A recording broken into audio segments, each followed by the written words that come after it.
Alors, Philippe Érard a publié un livre assis sur un baril de poudre. Cela veut dire beaucoup de choses et dans beaucoup de choses, il y a l'homme qui s'auto-présente avec homme de chiffres d'abord et maintenant homme de lettres. Et je vais lui demander de justifier son titre assis sur un baril de poudre. Merci Michel pour ta question. Et merci aussi en général pour m'avoir reçu au sein des écrivains de l'ère, parce que depuis 2016 que j'ai commencé à écrire, disons, de façon professionnelle, de façon continue. J'ai publié 6 livres, enfin j'ai publié 5 livres et le sixième, assis sur un baril de poudre, va sortir incessamment. Alors, pour répondre à ta question, pourquoi ce titre? Qu'est-ce que je veux dire avec ce titre? Euh, J'explique dans le livre, qui n'est pas un roman, qui est un récit en quelque sorte, qui dans une certaine mesure fait une suite, mais une suite avec une distance, avec le premier livre que j'ai publié, que nous avons publié, qui s'appelait Avant tout était différent, qui était aussi un récit, qui couvrait 49 à 59, et puis celui-là est un récit beaucoup plus tardif, un récit qui a à voir avec ma carrière au Venezuela, mes 32 ans au Venezuela, qui vont donc de 1971 à 2002.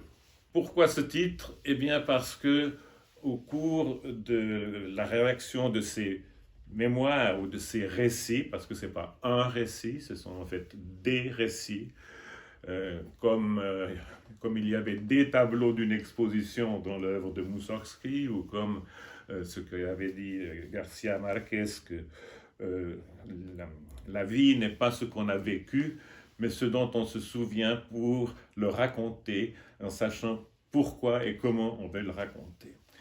Alors, à mesure de raconter ces années vénézuéliennes, par sujet plutôt que par chronologie, et pas avec l'idée de faire une thèse ou pas avec l'idée de faire un essai sur comment vivre ou comment diriger une entreprise dans un pays en voie de développement. Je me suis souvenu de, bien sûr, beaucoup de différentes choses, dont une qui est le fait que le pays donnait l'impression d'être stable. La société des hommes d'affaires ou les gens qui sont dans les affaires pensaient que le pays était stable, voulaient penser que le pays était stable, mais en fait, il y avait des tas de signes qu'il ne l'était pas. Premièrement, il y avait des inégalités sociales, qu'il y a toujours, énormes. Et si vous avez, par exemple, une ville de Caracas dans le centre, dans le fond de la vallée, parce qu'elle est dans une vallée, est occupée par les aisés et les riches, mais qu'elle est entourée des bidonvilles. Entourée des bidonvilles, ça veut dire entourée de précarité, de pauvreté, de violence, de promiscuité, etc. Vous vous rendez bien compte, simplement en voyant ce panorama, qu'il y a une situation instable, et il y a comme une annonce d'une future explosion sociale. Alors au milieu des années 70, il y a un groupe qui s'est fondé, qu'on pourrait appeler en français moderne un think tank, ou qu'on pourrait associer un peu du point de vue de sa philosophie avec une modestie appropriée à émettre, à quelque chose comme le forum de Davos. C'était un forum de réflexion qui se réunissait une fois par an pendant 3 jours et qui réunissait des gens qui formaient, disons, les opinions, qui étaient des courroies d'opinion, on dirait en termes modernes des influenceurs, si vous voulez, mais avec des gens du gouvernement, des gens des partis, des gens de l'université, des gens de l'église, des gens militaires, etc. Donc toute, en fait, la société du Venezuela, et qui discutait des problèmes du Venezuela. Je pense que ça a été un énorme bien, parce que c'était souvent des gens qui ne se parlaient pas. Et à la fin de ces sessions, où on avait révisé différents aspects, différents problèmes, différentes problématiques du pays, entre autres la perte de crédibilité des leaders politiques.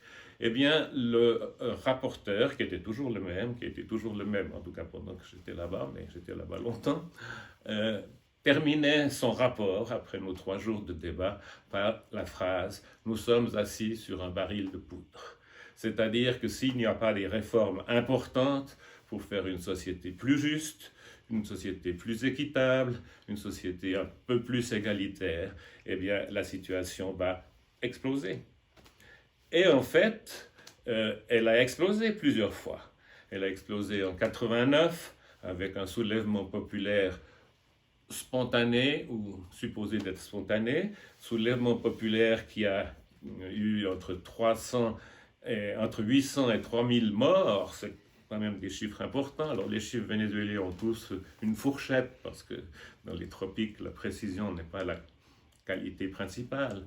Et puis 2 fois en 92, en 92, où il y a eu un coup d'État de Chavez qui a été interrompu par l'armée, puis en 82, à la fin de l'année, un autre coup d'État.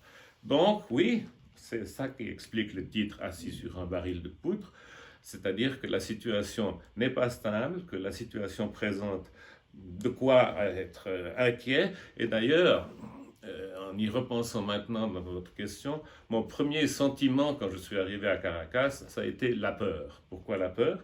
Par cette situation géographique où, vivant trop confortablement dans un très beau quartier, on se voit assiégé par tous les bidonvilles qui nous entourent.